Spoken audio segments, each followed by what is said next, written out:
किसान भाइयों नमस्कार। स्वागत है आप सभी का।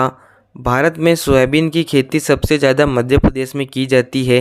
सोयाबीन की खेती में अगर हम अधिक उत्पादन लें तो हम अधिक मुनाफा कमा सकते हैं। जब हम सोयाबीन की बुवाई करते हैं उसके बाद एक ज़रूरी काम जो हर एक किसान को करना चाहिए, अगर ये काम आप समय पर कर लेंगे तो आप सोयाबीन की खेती से निश्चित तौर पर अधिक उत्पादन ले पाएंगे। इस वीडियो में आगे हम बात करेंगे कि वो कौन सा काम है जिसको कर आप सोयाबीन की खेती से अधिक उत्पादन ले सकते हैं। आप इस वीडियो में आखिर तक बने रहिए। यदि आप हमारे चैनल पर नए हो, नीचे दिए हुए लाल अक्षरों में सब्सक्राइब के बटन पर क्लिक कर पास में घंटी के निशान को दबाइए, जिससे आगे भी आपको हमारी हर एक नई वीडियो की जानकारी मिलती रहे। किसान भाइयों, सोयाबीन की फसल में खरपतवार का अटैक सबसे ज़्यादा देखने को मिलता है।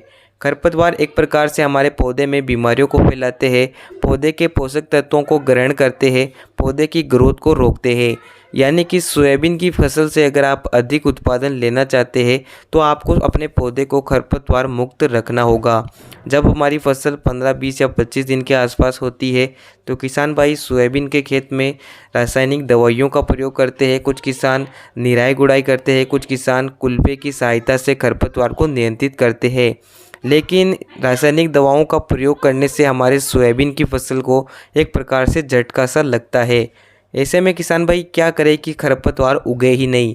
जी हाँ किसान भाइयों, अगर सोयाबीन की बुवाई हम कर देंगे और एक भी खरपतवार हमारे खेत में उगेगा ही नहीं तो हमें न तो कोई ज़्यादा दवाई छिड़काव करने की ज़रूरत होगी और न ही उसमें निराई गुड़ाई करने की ज़रूरत होगी।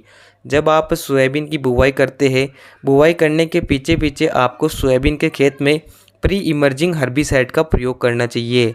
जी हाँ किसान भाइयों, प्री इमर्जिंग हर्बिसाइड का अगर आप स्प्रे करेंगे तो यह लगभग 45 दिन तक आपके खेत में खरपतवार को उगने नहीं देगी। किसान भाइयों, प्री इमर्जिंग हेर्बिसाइड के रूप में आप बीएसएफ कंपनी की वेलर 32 का प्रयोग कर सकते हैं। जिसमें पाए जाने वाले टेक्निकल की बात करें तो इसमें पेंडामेथलिन 30% प्लस इमेजाथाइपर 2% इसी फॉर्म का टेक्निकल पाया जाता है। ये दोनों ही कॉम्बिनेशन वेलर 32 में पाए जाते हैं। यह एक प्रकार का प्री इमर्जिंग हर्बिसाइड है जो स्पेशल सोयाबीन के लिए बनाया जाता है। आप सोयाबीन के अलावा दूसरी फसलों में इसका स्प्रे ना ही करें।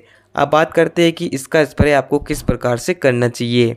जैसे जैसे आपने सोयाबीन की बुवाई कर दी है, बुवाई से 2 से 5 घंटों के अंतराल में ही आप वेलर 32 का स्प्रे अपने खाली खेत में कर दीजिए। जी हाँ किसान भाइयों, आपको यह बात ध्यान रखना है कि आपने जैसे सोयाबीन की बुवाई कर दी है उससे 2 से 5 घंटे के अंतराल में, यानी कि थोड़ी देर 2 से 5 घंटे के बाद आप इस दवाई का तुरंत स्प्रे कर दें। जब तक खरपतवार और सोयाबीन का अंकुरण ना हो उससे पहले ही आप इसका स्प्रे कर दें। यह मुख्य रूप से चौड़ी व सकरी पत्ती के सभी खरपतवारों को कंट्रोल करता है। लगभग 45 दिन तक हमारे खेत में कोई भी खरपतवार नहीं उगेगा। आप इसका स्प्रे करते हैं तो आपको काफ़ी अच्छा रिजल्ट मिलता है। अब बात करते हैं इसका डोज किस प्रकार से लेना चाहिए और किन बातों का आपको ध्यान रखना चाहिए। किसान भाइयों, इसका जो डोज है वो 1 लीटर रहता है।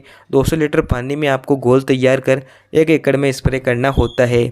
आप इसका डोज ज़्यादा ना लें, जो डोज बताया जा रहा है उसी डोज के साथ आपको स्प्रे करना है।